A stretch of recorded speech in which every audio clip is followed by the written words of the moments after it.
अरे विश्व हिंदी दिवस कब मनाया जाता है? बहुत सारे बच्चे साथियों 14 सितंबर लगाएंगे, लेकिन नहीं साथियों, विश्व हिंदी दिवस अगर पूछा जाए तो 10 जनवरी को मनाया जाता है। राष्ट्रीय हिंदी दिवस मनाया जाता है साथियों 14 सितंबर को। उसके बाद देखिए इनमें से स्त्रीलिंग शब्द साथियों कौन सा है मुझे बताइए। देखिए मंत्रालय एक पुल्लिंग शब्द है, सचिवालय एक पुल्लिंग शब्द है, समिति जो है ना ये एक स्त्रीलिंग शब्द है और आयोग भी एक पुल्लिंग शब्द है। तो आंसर जिनका ऑप्शन नंबर सी है तो बिल्कुल करेक्ट है। कहने की पुस्तक मेज पर है, इस वाक्य में कारक आपसे पूछा जा रहा है। मैं कहता हूं कि अगर में आ जाए या पर आ जाए तो वहां पर अधिकरण कारक लगा देना। राइट आंसर आपका ऑप्शन नंबर साथियों क्या होगा? ऑप्शन नंबर ए होगा। उसके बाद देखिए इसमें से स्त्रीलिंग शब्द कौन सा है? तो देखिए बोध कैसा है पुल्लिंग हो जाएगा, अनुभव कैसा है पुल्लिंग होगा, ज्ञान कैसा है पुल्लिंग हो जाएगा, चेतना कैसी है तो चेतना के साथ कैसी शब्द आएगा, जिनके साथ कैसी आता है वो आपके स्त्रीलिंग शब्द होते हैं। लिपि में कौन सा मतलब लिपि में संज्ञा का कौन सा प्रकार है आपसे पूछा जा रहा है। तो लिपि क्या है? लिपि देखिए लिपि बहुत सारी होती हैं, देवनागरी एक लिपि है ना, बहुत सारी लिपियां होती हैं, तो ये एक जातिवाचक हो जाएगा। आंसर आपका ऑप्शन नंबर डी है। निम्नलिखित में से कौन सा शब्द पुल्लिंग है आपसे देखिए, दया कैसी ये स्त्रीलिंग हो जाएगा, भाषा कैसी स्त्रीलिंग हो जाएगा, माया कैसे स्त्रीलिंग हो जाएगा, आभार कैसा है तो ये पुल्लिंग शब्द आपका होगा। आंसर अगर आपका ऑप्शन नंबर डी था तो बिल्कुल करेक्ट था।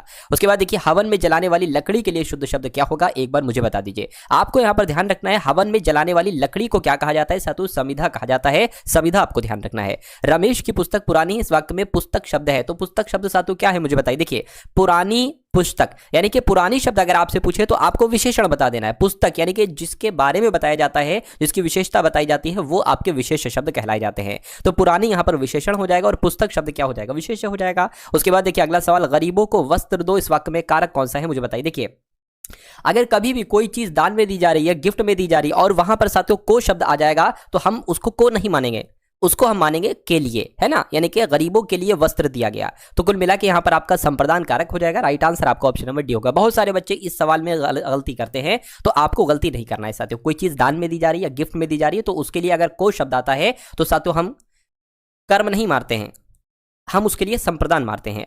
एक वाक्य में अपादान कारक का प्रयोग हुआ है, तो किस वाक्य में अपादान कारक का प्रयोग हुआ है? इतनी सी बात मुझे आप लोग बता दीजिए। देखिए अगर अलगाव पैदा हो रहा है किसी चीज में, यानी कि एक चीज दूसरे से अलग हो रही है, तो वहां पर अपादान कारक होता है।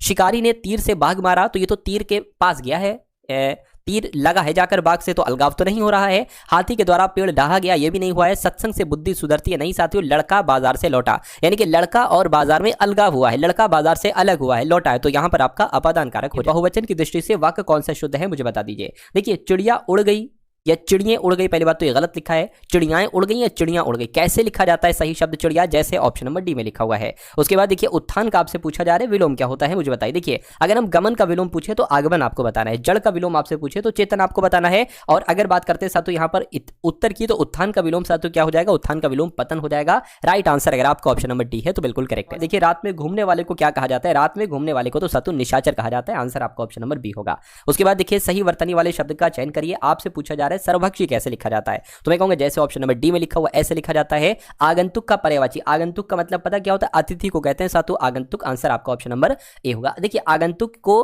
अतिथि भी कहते हैं, मेहमान भी कहते हैं, ग्राहगत भी कहते हैं और पाहुना भी कहा जाता है। उसके बाद देखिए कह रहे कि निर्माण का विलोम क्या होगा मुझे बताइए। देखिए अगर आपसे अहित का विलोम पूछ लिया जाए तो आपको हित बताना है, कोमल का विलोम पूछ लिया जाए तो कठोर बताना है, निश्चित का विलोम पूछा जाए तो अनिश्चित बताना है, लेकिन निर्माण का विलोम अगर आपसे पूछे तो ध्वंस आपको बताना है। उसके बाद देखिए बिजली का पर्यायवाची क्या होगा मुझे बताइए। तो बिजली को तो साथों हम दामिनी भी कहते हैं, दामिनी भी कहते हैं, सौदामिनी भी कहते हैं, चपला भी कहते हैं, चंचला भी कहते हैं, तड़ित और विद्युत भी कहा जाता है साथियों बिजली को। उसके बाद देखिए निम्नलिखित में से हाँ मुहावरा है ये तो साथियों अंगूठा दिखाना, इस मुहावरे का मतलब क्या होता है? मौके पर मना कर देना, बिल्कुल सही जवाब साथियों। मौके पर मना कर देने को तो कहा जाता है कि तुमने तो अंगूठा ही दिखा दिया। आंसर आपका ए होगा। उसके बाद देखिए सही वर्तनी वाले शब्द का चयन करिए। आपको बताना है अजन्मा कैसे लिखा जाए। ये तो आजन्म लिखा हुआ है, गलत है, ये भी गलत है, ये भी गलत है। अजन्मा कैसे लिखा जाता है? जैसे ऑप्शन नंबर डी में लिखा हुआ है। दिए गए वाक्य का वो भाग याद करिए जिसमें कोई त्रुटि है। युवक ही किसी देश को शक्ति का आधार होते हैं, इसमें दिक्कत पता कहां पर लग रही है? देखिए होना ये चाहिए था युवक ही किसी देश की शक्ति का आधार होते हैं, तो दिक्कत कहां पर है? दिक्कत यहां पर है ऑप्शन नंबर डी वाले में। युवक ही किसी देश की, को की जगह सातु की होना चाहिए था। उसके बाद देखिए आपसे खाली जगह पूछा जा रहा है कि आज प्रत्येक गांव में बंदरगाह खोले जा रहे हैं, ये होगा, ये विश्वविद्यालय खोले जा रहे हैं, हवाई अड्डे खोले जा रहे हैं, या विद्यालय खोले जा रहे हैं। तो प्रत्येक गांव में सातु ये चीजें थोड़ी ना खुलेंगी, विद्यालय खुलेंगे। आंसर आपको ऑप्शन नंबर डी होगा। जो देखने योग्य हो उसके लिए एक शब्द क्या हो सकता है? तो उसको तो दर्शनीय कहा जाता है, जो देखने योग्य होता है। उसके बाद देखिए अमृत का साथियों पर्यायवाची आपसे पूछा जा रहा है, मुझे बताइए क्या होता है। देखिए अमृत को बहुत सारे नामों से जानते हैं, जैसे कि अमृत को पीयूष भी कहते हैं, अमृत को सुधा, सोम, अमीय भी कहा जाता है। उसके बाद देखिए कह रहे हैं कि जो देखने में प्रिय लगे उसके लिए एक शब्द क्या होगा? तो उसको सातु क्या कहा जाएगा, उसको प्रियदर्शी कहा जाएगा, जो देखने में प्रिय लगे। अगला सवाल आपकी स्क्रीन पर है, कहा आपसे जा रहा है कि दिए गए वाक्य में रेखांकित खंड को प्रतिस्थापित करने के लिए सबसे उपयुक्त विकल्प का चयन करिए। जैसे ही मैंने शेर देखा, डर के मारे मेरा तो प्राण निकल गया। मेरा तो प्राण निकल गया, इसको आपको शुद्ध करना है। मेरे तो प्राण निकल गए ये होना चाहिए, है ना। तो मेरे तो प्राण निकल गए ऐसा कहाँ लिखा हुआ है, ऑप्शन नंबर सी में लिखा हुआ है। अपनी हत्या करने वाले, इसके लिए एक शब्द क्या होगा, तो इसको सातु आत्मघाती कहा जाता है, अपनी हत्या करने वाले को। आदान का विलोम क्या हो सकता है सातु, बताइए आदान का विलोम क्या होगा सातु, प्रदान होता है आदान का विलोम। उसके बाद देखिए सही वर्तनी वाले शब्द का सातु आपसे चयन किया जा रहा है, यानी कि तो प्रतिवर्ष यहां पर सातों लिखा हुआ, और शुद्ध प्रतिवर्ष तरीके से कैसे लिखा जाएगा, जैसे आपका ऑप्शन नंबर सी में लिखा हुआ है। उसके बाद देखिए अगला सवाल, आदि का विलोम आपको बताना है। तो आदि की अगर बात करते हैं सातों, आदि का विलोम क्या हो जाएगा, अनादि हो जाएगा। राइट आंसर आपका ऑप्शन नंबर बी होगा। अक्ल पर पत्थर पड़ना, इस मुहावरे का मतलब क्या होता है, तो अक्ल पर पत्थर पड़ना, इस मुहावरे को पता क्या कहते हैं सातों, बुद्धि भ्रष्ट हो जाना। अक्ल पर पत्थर पड़ना, यानी कि आंसर आपका ऑप्शन नंबर सी है। उसके बाद देखिए प्रख्यात का सातों विलोम बता दीजिए क्या हो सकता है, तो प्रख्यात को तो प्रसिद्ध भी कहा जाता है। क्या प्रख्यात को सातों प्रसिद्ध भी कहा जाता है, आंसर आपका ऑप्शन नंबर ए है। शुद्ध शब्द आपको बताना है कौन से, यानी कि गगन चुंबी कैसे लिखा जाता है। गगन चौबी लिखा हुआ है, चुंबी लिखा हुआ है, गगन चुंबी कैसे लिखा जाता है, जैसे आपका ऑप्शन नंबर सी में लिखा हुआ है। हवन में जलाने वाली लकड़ी के लिए शुद्ध शब्द क्या होगा, तो अभी मैंने आपको बताया था, ये रिपीट क्वेश्चन हो गया, खैर समिधा कहा जाता है, आप लोग ध्यान रखेंगे। उसके बाद देखिए दिशाएं ही जिनका वस्त्र है, उसके लिए एक शब्द क्या हो सकता है बताइए। तो बता साथियों क्या कहा जाता है, दिगंबर कहा जाता है। अच्छा एक सवाल आपसे पूछा जाता है, दिगंबर की संधि विच्छेद क्या है, तो आप लोग ऐसा ध्यान रखेंगे, दिक धन अंबर, यहाँ पर का आएगा और हलंत वाला का आएगा साथियों, और इसमें कौन सी संधि है, इसमें व्यंजन संधि है दिगंबर शब्द में। उसके बाद देखिए अगला सवाल है, जिन समासिक शब्दों में पहला पद तो संख्या पहला पद को संख्या को व्यक्त करने वाला विशेषण होता है, उसको सातु क्या कहा जाता है, उसको द्विगु कहते हैं, द्वंद्व समास कहते हैं, उसको द्विगु समास कहा जाता है, जिसका जो पहला पद होता है सातु वो संख्यावाचक होता है। जिस समास में पूर्व पद गौण, ये क्वेश्चन बहुत इंपॉर्टेंट है, पूर्व पद गौण और उत्तर पद प्रधान होता है, वो वहां पर कौन सा समास होता है, वहां पर सातु तत्पुरुष समास होता है, ये आप लोग ध्यान रखेंगे। अगला देखिए,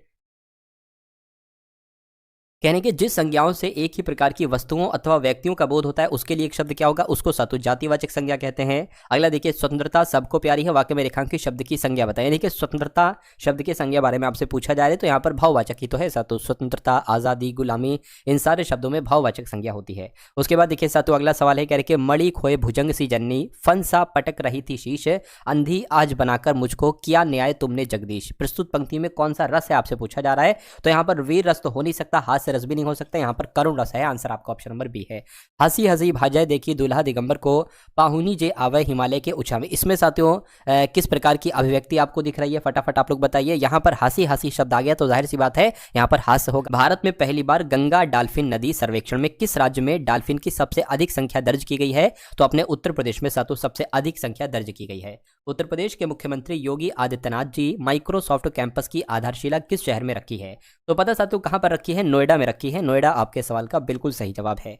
किस राज्य सरकार ने बच्चों के टीकाकरण की निगरानी के लिए राइज ऐप लॉन्च किया है, तो आपको यहां पर भी ध्यान रखना है, उत्तर प्रदेश राज्य सरकार ने टीकाकरण की निगरानी के लिए राइज ऐप लॉन्च किया है। अगला देखिए,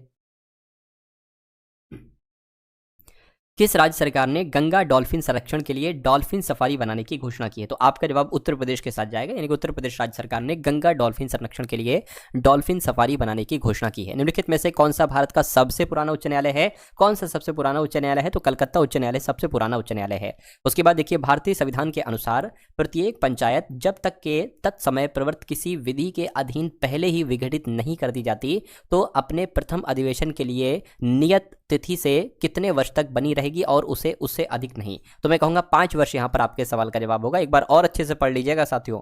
उसके बाद देखिए, निम्नलिखित में से कौन सा भारत का पहला नगर पालिका निगम था, तो किसकी बात चल रही है साथियों, मद्रास नगर निगम की बात चल रही है, भारत का पहला नगर निगम था। उसके बाद देखिए नगर पालिका निगम था, है ना, भारत का पहला नगर पालिका निगम क्या था, तो मद्रास नगर निगम था। विधिक मामलों पर राज्य सरकार को सलाह देने और विधिक स्वरूप के अन्य कर्तव्यों का पालन करने का अधिकार किसके पास होता है, तो साथियों किसके पास होता है, मैं कहूंगा महाअधिवक्ता के पास होता है। नेपच्यून के अलावा कौन सा ग्रह ब्लू प्लैनेट के रूप में भी जाना जाता है, तो पृथ्वी को भी तो साथियों ब्लू प्लैनेट कहा जाता है, साथियों नीला ग्रह कहा जाता है।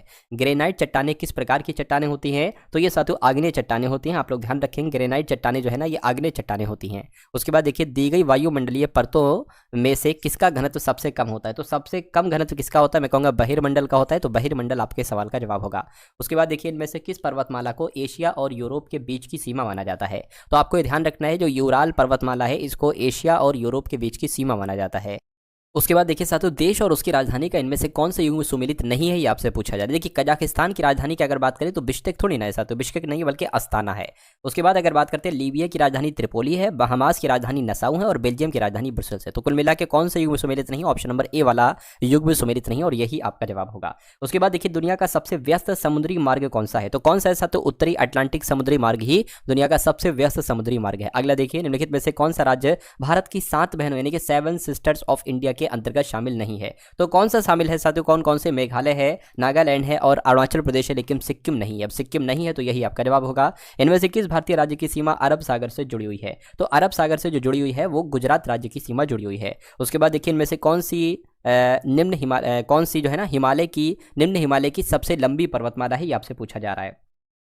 तो हिमालय की सबसे लंबी पर्वतमाला कौन सी है साथियों, पीर पंजाल पर्वतमाला है, बिल्कुल सही, राइट आंसर आपका ऑप्शन नंबर डी होगा। भारत के किस राज्य में रेगिस्तान का एक बड़ा हिस्सा है, तो रेगिस्तान का एक बड़ा हिस्सा साथियों कहां पर है, मैं कहूंगा राजस्थान राज्य की बात चल रही है, सही जवाब आपका ऑप्शन नंबर बी होगा। निम्नलिखित में से कौन सी नदी अमरकंटक पहाड़ी से निकलती है, तो अमरकंटक की पहाड़ी से जो है ना वो नर्मदा नदी निकलती है, ये आप लोग ध्यान रखेंगे। दुनिया के सबसे बड़े बांधों में से एक हीराकुंड बांध, ये कौन सी नदी पर स्थित है, ये आपसे पूछा जा रहा है, फटाफट आप लोग बता दीजिए। तो ये तो महानदी पर है, जो हीराकुंड बांध है ना ये महानदी पर है। भारत में सर्दियों के दौरान आने वाली हवाएं शीतलहर का कारण बनती हैं, तो यहां पर अगर बात करते हैं साथियों, भारत में सर्दियों के दौरान जो हिमालय से आती है, यहां पर खाली जगह है साथियों यहां पर, तो भारत में सर्दियों के दौरान जो है ना वो हिमालय से आने वाली हवाएं शीतलहर का कारण बनती हैं, ये आप लोग ध्यान रखेंगे, राइट आंसर आपका ऑप्शन नंबर बी होगा। उसके बाद देखिए, भारत में नीली क्रांति का संबंध किससे है, तो नीली क्रांति का संबंध साथियों मत्स्य उत्पादन से है, राइट आंसर आपका ऑप्शन नंबर डी होगा।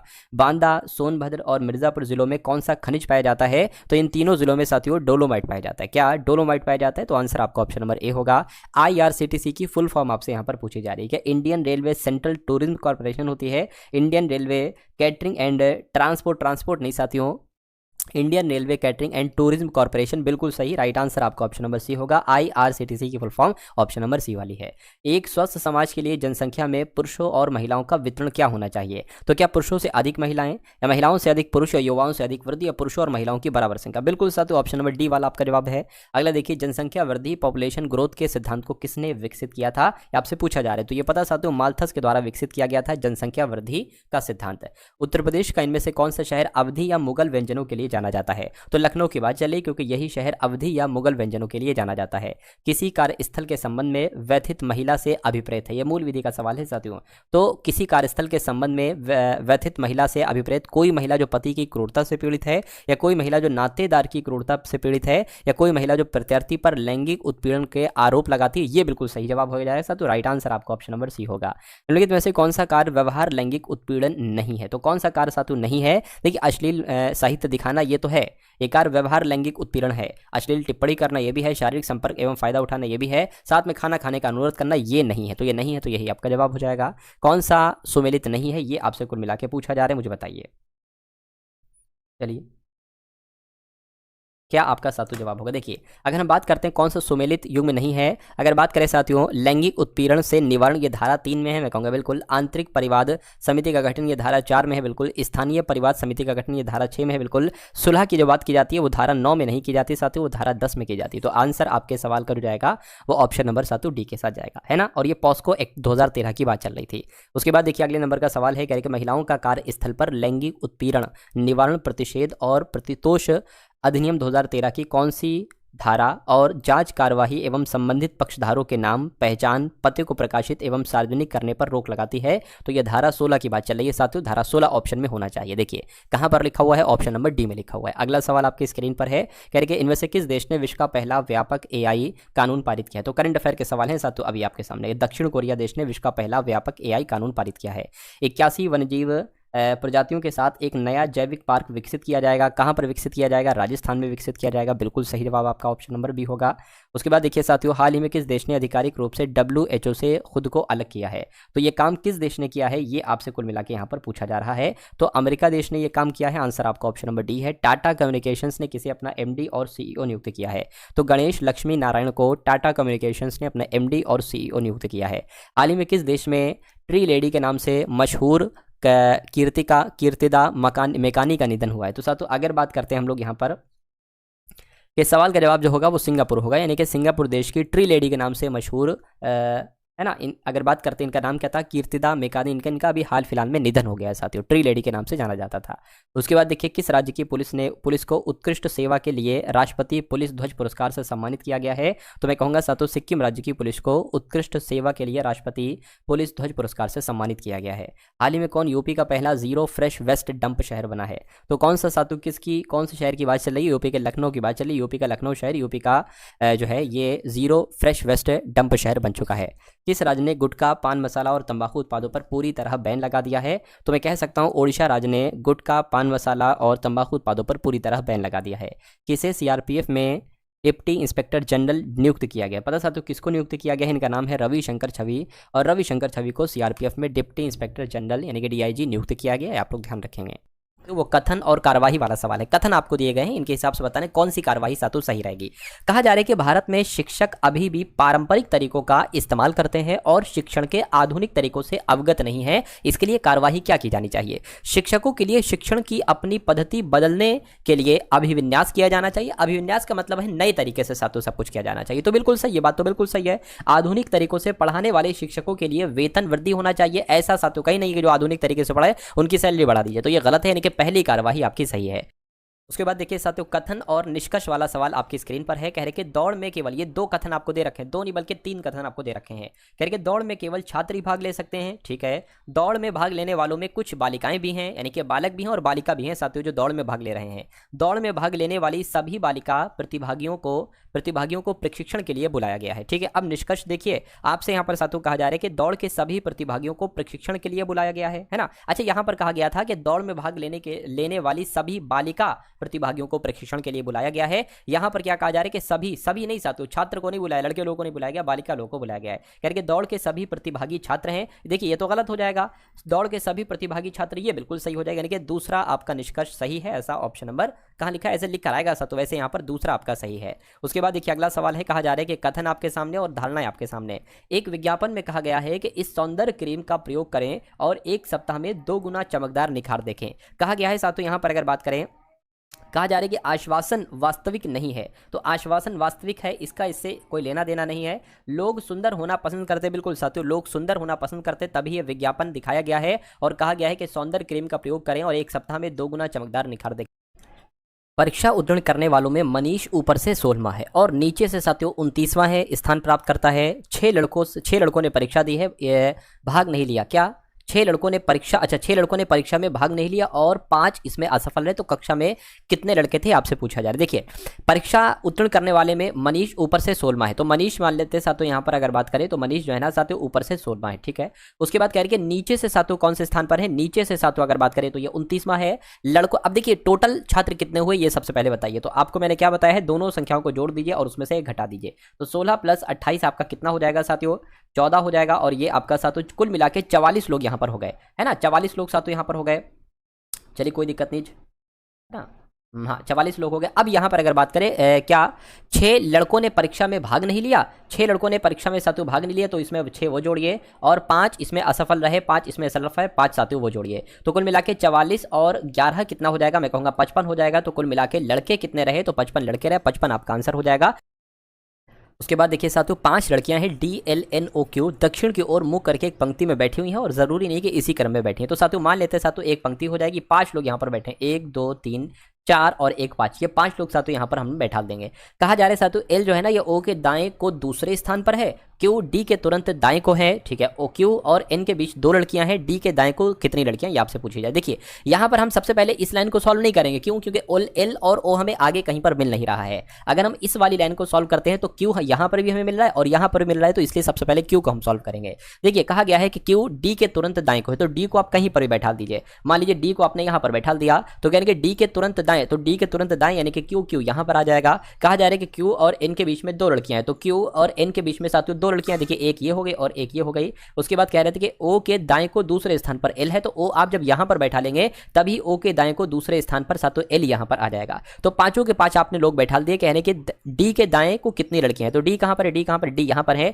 D के दाएं को एक ही तो है साथियों, तो एक है, तो एक आपके सवाल का जवाब हो जाएगा। एक लड़की बैठी है साथियों D के दाएं को, तो आंसर अगर आपको ऑप्शन नंबर A था तो बिल्कुल सही था। 5 मित्र हैं MNOP, वृत्ताकार मेज पर केंद्र से क्यू एक बाहर की ओर मुंह करके बैठे। देखिए ये थोड़ा सा टाइपिंग एरर है, मैं आपको समझा देता हूँ। यहाँ पर कहा जा रहा है कि 5 लोग हैं, साथ एम एन ओ पी और क्यू, ये सब जो है ना, ये सब केंद्र से बाहर मुख करके बैठे हुए हैं, ठीक है, कोई दिक्कत नहीं। तो साथों एक हम गोला बना लेते मेज, और 1 2 3 4 5 लोग साथ यहाँ पर हम लोग बैठा देंगे। यहाँ पर कहा जा रहा है सबसे पहले ओ पी के ठीक बाएं ओर बैठा हुआ है, जो क्यू के दाएं से तीसरे स्थान पर बैठा हुआ है, इसको कर लीजिए। पी को आप कहीं पर भी बैठा लीजिए, मान लीजिए पी को आपने यहाँ पर बैठा दिया तो कहा अच्छा सबका मुख केंद्र की तरफ है, पी के ठीक बाएं ओर, तो पी के ठीक बाएं ओर क्या बैठा है, कौन बैठा है, ओ, यानी कि ओ यहाँ पर बैठ जाएगा। कह रही है जो क्यू के दाएं से तीसरे स्थान पर है। अच्छा जो का मतलब होता है दूसरे वाले के लिए, पहला वाला ओ है, दूसरा वाला पी है, यानी कि ये जो पी है ना, पी साथियों, ये क्यू के दाएं से तीसरे स्थान पर बैठा हुआ है। तो क्यू क्या यहां पर बना दें, 1 2 3, बिल्कुल क्यू के दाएं से तीसरे स्थान पर देखिए पी बैठा है, बिल्कुल सही है। यानी कि पी के आसन नहीं बैठा हुआ एम, यानी कि पी के आसन नहीं साथियों बैठा हुआ एम, यानी कि एम यहां पर नहीं बैठ सकता, तो जाहिर सी बात है एम फिर यहां पर बैठ जाएगा। यानी कि पी के ठीक दाएं पर कौन बैठा है, तो पी के ठीक दाएं और कौन बैठा हुआ है, पी के ठीक दाएं और, तो साथियों यहां पर बैठेगा। यहां पर कौन आएगा, देखिए 5 लोग थे जिसमें से 4 लोग आपने बैठा दिए हैं, बचे हैं सिर्फ एन, तो मैं कहूंगा पी के दाएं और एन बैठेगा। एन कौन से ऑप्शन में है, एन आपका ऑप्शन नंबर ए वाले में है। उसके बाद देखिए अगला क्वेश्चन आपकी स्क्रीन पर, यदि आज मंगलवार है तो 491 दिन पहले कौन सा दिन था, ये आपसे पूछा जा रहा है। देखिए इसकी एक ट्रिक होती है, आप लोगों को भी मालूम होना चाहिए वो, अगर ऐसा सवाल है 491 510 550 1032 कुछ भी संख्या आ जाए और कोई दिन दिया हो, कहा जाए इससे पहले कौन सा दिन था या इससे बाद में कौन, मतलब आज मंगलवार है 491 दिन पहले भी आ सकता है और 491 दिन का बाद का दिन भी आपसे पूछा जा सकता है। तो अगर पहले आए तो क्या करोगे, देखिए जो संख्या लिखी है वो संख्या लिखना है, 7 से इसको भाग देना है, देखिए कितना शेषफल बच रहा है, तो 7 7 49, एक शेषफल यहां पर बचा, यानी कि एक शेषफल यहां पर बचा है।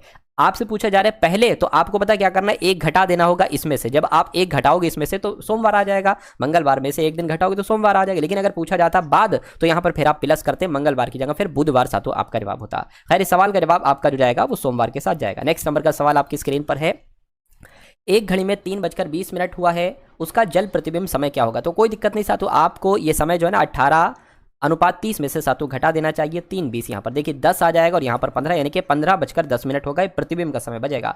तो 15:10 कहाँ पर है, ऑप्शन नंबर सी वाले में है। उसके बाद देखिए अगला क्वेश्चन है, आपसे कहा जा रहा है कि एक घड़ी सुबह 8 बजे से 8:40 तक चलती है, तो बताइए इतने समय के दौरान मिनट की सुई कितने डिग्री चलेगी, मिनट की सुई कितने डिग्री चलेगी। देखिए हमें एक बात मालूम है, और वो बात हमें क्या मालूम है, सबसे पहले अगर हम लोग यहाँ पर बात कर लें 8 से लेकर 40 मिनट तक, यानी कि घड़ी कितनी चली है, घड़ी चली है आपकी सातों सिर्फ और सिर्फ 40 मिनट, है ना, 40 मिनट चलिए। अच्छा यहाँ पर हमें एक चीज पता है कि जो मिनट वाली सुई होती है, कौन सी वाली सुई होती है साथियों, जो मिनट वाली सुई होती है ये 60 मिनट की अगर हम बात करते हैं, 60 मिनट में 360 डिग्री का कोण बनाती है, ऐसे हम लोग कह सकते हैं। तो जाहिर सी बात है साथियों, देखिए 1 मिनट में कितने डिग्री का कोण बनाएगी, 1 मिनट में बनाएगी 360/60। इसको जब आप कट करोगे तो कितना आ जाएगा साथियों, 1 मिनट में साथियों ये बनाएगी 6 डिग्री का कोण। ये मेन चीज है, पॉइंट आपको ये ध्यान रखना है कि मिनट की सुई की बात चल रही है, जब 1 मिनट में 6 डिग्री का कोण बनाया जा रहा है तो 40 मिनट में कितने डिग्री का कोण बनाएगा, 40 मिनट का पता करना है तो 40 मिनट से गुणा कराइए, फिर इधर भी 40 मिनट से गुणा करा दीजिए, कितना आ गया, 240 डिग्री आ गया।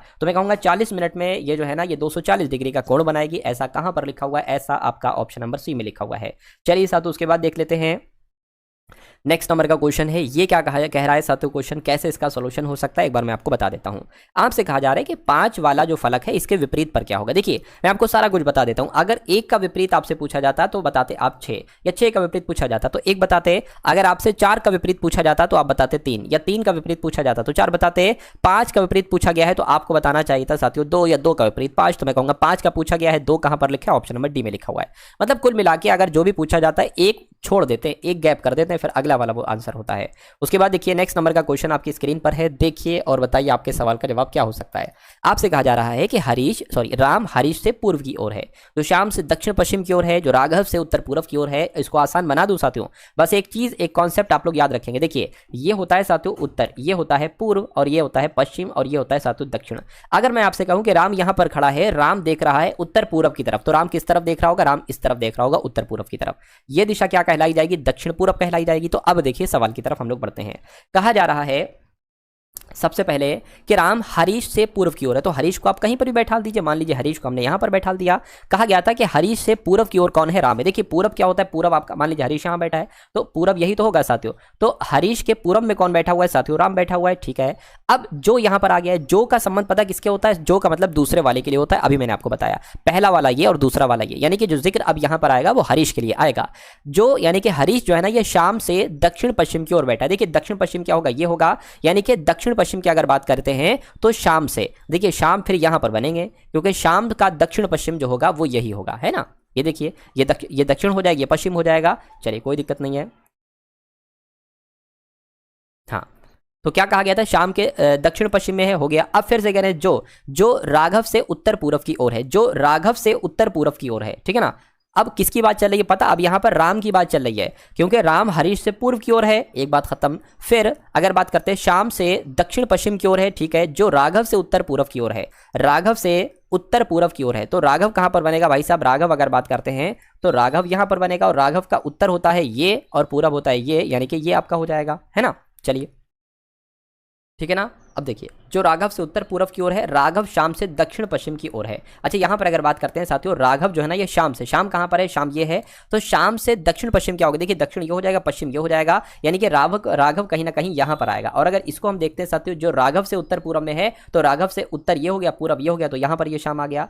कहा जा रहा है साथ उसके बाद हरीश से दक्षिण की ओर है, यानी कि राघव जो है ना ये हरीश से दक्षिण की ओर है, देखिए दक्षिण की ओर है, तो राघव के संदर्भ में राम किस दिशा में, तो भाई साहब राम इस दिशा में, ये होता है पूरब, ये होता है उत्तर, तो उत्तर पूरब ही तो होगा। उत्तर पूरब कहां पर लिखा हुआ है, ऑप्शन नंबर सी में लिखा हुआ है, तो जिनका आंसर ऑप्शन नंबर सी के साथ है तो आंसर आपका बिल्कुल करेक्ट है। उसके बाद देखिए साथियों अगले नंबर का क्वेश्चन, ये क्वेश्चन की अगर बात करें, ये क्वेश्चन बहुत दमदार है और बहुत सारे बच्चे ऐसे होंगे जो इस सवाल को नहीं कर पाएंगे, गलत करके चले आएंगे। तो इसका तरीका साथियों मैं आपको समझा देता हूं अच्छे तरीके से, उसी प्रकार से आप इस सवाल को करने की पूरी कोशिश करेंगे। देखिए एक निश्चित कूट भाषा में ए, इसको जो भी कहा जाता है, एपोस्ट्रॉफी, एक्सक्लेमेटरी साइन इसको कहा जाता है ना, जो भी है ये ए एक्सक्लेमेटरी साइन, बी का अर्थ है ए बी का पिता है, ए एंड बी का अर्थ है कि ए बी का भाई है, ए स्टार बी का अर्थ है कि ए बी की पत्नी है, और ए हैशटैग का अर्थ है कि ए बी की पुत्री। निम्नलिखित में से किसका अर्थ ये है कि एस एम की देवरानी है या एस एम की जेठानी है। तो इस टाइप के सवाल में हम सातों ऑप्शन नंबर डी से चलते हैं। क्या कहा गया है, एंड सबसे पहले यहाँ पर आया है। अब इस टाइप के सवाल को हमेशा ऑप्शन सही किया जाएगा। तो एंड कहाँ पर है, यहाँ पर, यानी ए बी का अर्थ है कि ए बी का भाई है, तो एस एफ का भाई है। यहाँ पर अगर बात करते हैं सातों, एस जो है ना, एस ये एफ का भाई है, एस एफ का भाई है। उसके बाद देखिए हैशटैग वाला आ गया है, तो ए बी का अर्थ है कि ए बी की पुत्री, यानी कि एफ जे की पुत्री है। तो एफ जो है ना, एफ ये साथियों क्या, ये जे की पुत्री हो जाएगी, ठीक है कोई दिक्कत नहीं है, और ये पुत्र हो जाएगा। उसके बाद देखिए क्या, स्टार की अगर बात करें तो स्टार कहाँ पर है, ए बी का, ए स्टार बी का अर्थ है कि ए बी की पत्नी है, तो ए बी की पत्नी है। अच्छा ए बी की पत्नी है, यानी कि जे आई की पत्नी है, तो जे आई की पत्नी कहाँ पर बनाए, जे ये हो गया, जे जो है ना ये आई की पत्नी है, ठीक है कोई दिक्कत नहीं, पत्नी हो गई है।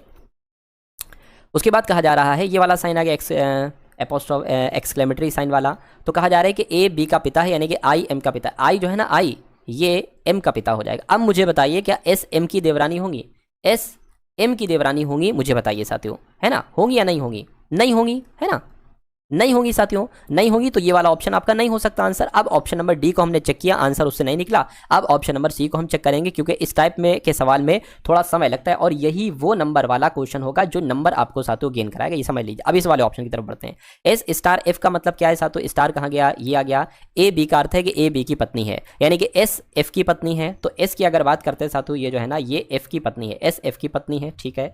उसके बाद कहा गया है एंड वाला आ गया, एंड कहाँ पर है साथियों, एंड किधर गया, एंड आपका A B, A and B का अर्थ है ए बी का भाई है, यानी कि एफ जे का भाई है, एफ जो है ना साथियों ये जे का भाई है, एस जे एफ जे का भाई है। उसके बाद देखिए साथियों ये वाला आ गया है, ए बी का पिता है, यानी कि जे आई का पिता है, जे जो है ना साथियों ये आई का पिता है, आई का पिता हो जाएगा साथियों जे, ठीक है। उसके बाद देखिए ये वाला अगर बात करें हैशटैग वाला, ए बी की पुत्री है, यानी कि आई एम की पुत्री है, तो जो आई है ना साथियों आई ये एम की पुत्री है, तो ये दोनों फिर पति पत्नी हो जाएंगे। अब देखिए एस और एफ पति पत्नी हो गए, ये दोनों भाई भाई हो गए, जे और एम पति पत्नी हो गए, और आई उनकी बेटी होगी। क्या एस एम की देवरानी है, एस जो है ना बिल्कुल साथियों ये दोनों भाई भाई हैं, तो एस एम की देवरानी ही तो हुई, देवरानी हुई है, जेठानी हुई, तो कुल मिला के साथियों ये वाला आपका बिल्कुल सही हो जाएगा, ऑप्शन नंबर सी वाला। इस टाइप के सवाल में थोड़ा समय लगता है, कोई दिक्कत नहीं साथियों। उसके बाद देखिए साथियों अगले नंबर का क्वेश्चन आपकी स्क्रीन पर है, आपसे कहा अब ये वाला बहुत आसानी से हो जाएगा, आप बताइए, तो मैं अब एक पॉइंट न रखूँ, इसका आंसर निकाल दूँ। देखिए एक फोटो को देखकर, लेकिन मैं आपको समझा रहा हूं तो मुझे बनाना पड़ेगा, ये फोटो मुझे बनाना पड़ेगा, लेकिन आप एग्जाम में ऐसा ना करिएगा, दिमाग से करिएगा। एक फोटो को देखते हुए एक लड़के ने कहा, ये लड़का हो गया मान लीजिए, वह मेरे पिता की माता, देखिए पिता की माता कौन होगी, पिता की माता जी आपकी दादी ही तो होंगी। दादाजी के इकलौते पुत्र कौन होंगे, दादाजी के इकलौते पुत्र आपके पिताजी ही तो होंगे, कौन होंगे, आपके पिताजी ही तो होंगे। तो पुत्र इकलौते पुत्र यानी कि पिताजी की पत्नी है, तो पिताजी की पत्नी कौन होगी साथियों, आपकी माँ ही तो होंगी। तो लड़के का उस फोटो वाली महिला से क्या संबंध है, ये माता जी है साथियों, तो माता जी क्या कहेंगी उस लड़के को साथियों? अपना पुत्र कहेंगी। तो पुत्र कहां पर लिखा हुआ है? ऑप्शन नंबर बी में लिखा हुआ है। समझ में आया साथियों? उसके बाद देखिए अगले नंबर का सवाल आपकी स्क्रीन पर है। यदि किसी कोड भाषा में 7 को इन नंबर के रूप में लिखा जाता है, 10 को इन नंबर्स के रूप में लिखा जाता है, तो 13 को किस टाइप से लिखा जाएगा? मुझे बताइए। देखिए जब इन नंबर की तरफ हम देखते हैं 1 2 3 4 5 6 7, इन नंबर की तरफ देखते हैं 1 2 3 4 5 6 7 8 9 10, और फिर साथियों ऐसे ही आएगा। ये भी देखिए, ये 7 था तो 1 से स्टार्ट किया 7 पे खत्म किया, ये 10 था तो 1 से स्टार्ट किया 10 पर खत्म किया, ये 13 है तो 1 से स्टार्ट करेंगे साथियों और 13 तक जाएंगे। ऐसा कहां पर लिखा हुआ है? 1 13 यहां पर आया है, यहां पर नहीं है, यहां पर है, 1 से लेकर 13 यहां पर है। अब देखिए ये नंबर तो सही है, ये नंबर आपके गलत है, तो राइट आंसर आपका जो जाएगा वो ऑप्शन नंबर साथियों किसके साथ जाएगा? ऑप्शन नंबर डी के साथ जाएगा। उसके बाद देखिए अगले नंबर का क्वेश्चन आपकी स्क्रीन पर है। आपसे क्या कहा जा रहा है देखिए और बताइए राइट आंसर क्या होगा। अनन्या और बबीता के पास उनकी मित्र कविता की तुलना में क्रमशः 20% और 28% हैं। ठीक है, तो ये एक मित्र हो जाएंगी साथियों, और मान लेते हैं ये अनन्या हो गई और ये कौन हो गई? ये बबीता हो गई, यानी कि 3 लोग का यहाँ पर जिक्र किया गया है।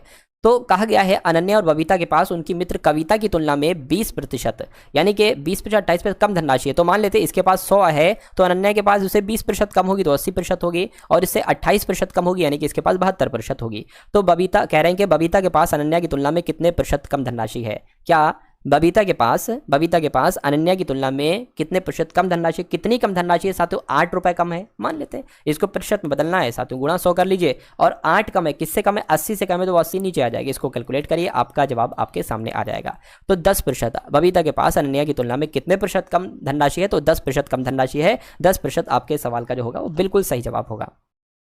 उसके बाद देखिए साथियों अगले नंबर का क्वेश्चन आपकी स्क्रीन पर है। आपसे कह रहे हैं कि एक निश्चित दूरी तय करने के लिए ए और बी की चाल, ये क्या लिखी हुई है? ए और बी की चाल लिखी हुई है। चाल का अनुपात कितना है? 4:5 है। यानी कि अगर साथियों हम बात करते हैं चालों का अनुपात जो दे रखा है वो ए का अलग है और बी का अलग है। यानी कि ए की बात करें तो 4 है, तो बी का कितना है साथियों? 5 है। यानी कि यदि गंतव्य तक पहुंचने में बी से 20 मिनट अधिक लेता है, कौन? ए गंतव्य तक पहुंचने में बी से 20 मिनट अधिक लेता है, तो गंतव्य तक पहुंचने के लिए ए द्वारा लिया गया समय क्या होगा? देखिए जब भी चाल का अनुपात सातु जो होता है उसका उल्टा समय का अनुपात होता है। चलिए तो सब चाल का अनुपात अगर 4:5 है तो समय का अनुपात कितना हो जाएगा? 5:4 हो जाएगा। अब यहां पर कहा गया है कि ए जो है ना गंतव्य तक पहुंचने में, ये जो ए है, ए जो है ना ये बी से 20 मिनट अधिक ले रहा है। देखिए यहां पर जो है ना, यहां पर कितना अधिक ले रहा है? 1 अधिक ले रहा है, लेकिन यहां पर कह रहे हैं 20 अधिक ले रहा है, यानी कि 1 की वैल्यू सातु कितनी है? 20 है। तो 4 की वैल्यू कितनी हो जाएगी? 80 हो जाएगी, और 5 की वैल्यू कितनी हो जाएगी? 100 हो जाएगी। यानी कि कहने का मतलब यह है कि अगर ए 100 मिनट ले रहा है तो बी कितने मिनट लेगा? बी 80 मिनट लेगा। तो कुल मिला के सातु कहा जा रहा है कि ए द्वारा लिया गया समय क्या है? ए द्वारा लिया गया समय सातु 100 मिनट है। अब 100 मिनट को घंटे में आपसे बदलना है। किसी भी अगर कोई मिनट होता है उसको घंटे में बदलना होता है तो 60 से भाग उसको दी जाती है। इसको और कैलकुलेट कीजिए, 2 पंजे और 2 तियां, यानी कि 5/3 घंटे जो है ना ये ए समय लेगा। और 5/3 कहां पर लिखा हुआ है? 5/3 घंटे ऑप्शन नंबर सी में लिखा हुआ है। उसके बाद देखिए साथियों, उसके बाद देखिए अगले नंबर का सवाल है। आपसे कहा जा रहा है कि राजेश एक कार को 4 दिन में पूरा करता है। ठीक है, राजेश की अगर बात करते हैं वो 4 दिन में पूरा करता है, और महेश उसी कार को सातु जो है ना वो 3 दिन में पूरा कर सकता है। अब एक ऐसा नंबर ले लीजिए जो कि 3 दोनों से कटे, 4 तियां 12, 3 चौक 12। उसके बाद क्या कहा जा रहा है कि यदि वे दोनों मिलकर कार को पूरा करते हैं और कुल कार मिलाकर 350 होता है तो भुगतान प्राप्त करते हैं। अच्छा, दोनों लोग 350 लेते हैं, तो राजेश का हिस्सा ज्ञात करिए सातु। देखिए अब राजेश एक दिन में 3 काम करता है और महेश एक दिन में 4 काम करता है, यानी कि ये दोनों जो है ना 3:4 के अनुपात में काम करते हैं। तो इनको जो भुगतान दिया जाएगा वो 3:4 के अनुपात में ही दिया जाएगा। अगर राजेश को 3 दिया जाएगा तो साथ में महेश को 4 दिए जाएंगे। तो राजेश का पूछा गया, देखिए टोटल कितने पैसे दिए जा रहे हैं? 350। राजेश का अनुपात 3 है तो 3 आ जाएगा, नीचे दोनों का योग आ जाएगा जो कि 7 होगा। 7 पंजे 35 हो जाएगा, 50 तियां 150 हो जाएगा। मैं कह सकता हूं साथियों क्या 200 दिए जाएंगे महेश को और 150 दिए जाएंगे राजेश को। तो राजेश को कितने दिए जाएंगे? 150 दिए जाएंगे। 150 आपका ऑप्शन नंबर डी वाले में। तो जिनका आंसर ऑप्शन नंबर डी के साथ है तो बिल्कुल करेक्ट है। अंतिम सवाल आपकी स्क्रीन पर है, बहुत ध्यान से इस सवाल को साथों आप लोग देखिएगा। देखिए साधारण ब्याज की 6% वार्षिक दर पर, यानी कि दर की अगर बात करते हैं आर कितनी है साथियों? आर 6% है। 6% वार्षिक दर पर निवेशित एक धनराशि को अपने मूल्य में, यानी कि जो उसका मूल्य था उस मूल्य में 50% की वृद्धि करने के लिए कितना समय लगेगा? यानी कि आपसे समय पूछा जा रहा है। और एक बात और ध्यान रखिएगा, 50% की वृद्धि हो रही है, 50% की वृद्धि हो रही है। मान लीजिए साथियों मूलधन कितना है? 100 है, तो मिश्रधन कितना हो जाएगा? 50% की वृद्धि है तो 150 हो जाएगा। अच्छा, इनका अंतर ही साथियों क्या होता है? साधारण ब्याज होता है। तो साधारण ब्याज कितना हो जाएगा? 50 हो जाएगा, 50% की वृद्धि है। तो समय आपसे पूछा जा रहा है, सिंपल सा सूत्र, समय पूछे तो साथियों क्या लिखिए? साधारण ब्याज गुणा 100/P × आर आ जाएगा। तो टी आपसे ज्ञात करने को पूछा जा रहा है। समय साधारण ब्याज कितना है 50 गुणा आपका 100 हो जाएगा। पी कितना है, पी तो सातु 100 है, और आर कितना है 6%। इसको कैलकुलेट कर लीजिए, 100 से 100 आपका कैंसिल हो जाएगा, और इसको कट करोगे तो 2 तियां और 25 आ जाएगा। ठीक है ना। तो अगर यहाँ पर सातों हम लोग बात करते हैं, क्या आया समय आपका 25/3 आया। इसको सही से कैलकुलेट करें तो 3 7 21 3 8 आपका 24, 1 बचेगा, यानी कि 8 सही 1/3 वर्ष का आपका समय लगेगा। 8 सही 1/3 कहीं पर मान लीजिए 8/1 सही 3 1/3, ये ऑप्शन नंबर सी में लिखा हुआ है। ठीक है ना। तो ये थोड़ा सा टाइपिंग में मिस्टेक है। खैर इसका आंसर ऑप्शन नंबर बी हो जाएगा, 8 सही 1/3 वर्ष। तो दोस्तों ये वीडियो आप लोगों को कैसी लगी कमेंट बॉक्स में ज़रूर बताएं। वीडियो अच्छी लगे तो वीडियो को लाइक करें, और चैनल पर नए हैं तो चैनल को सब्सक्राइब करें।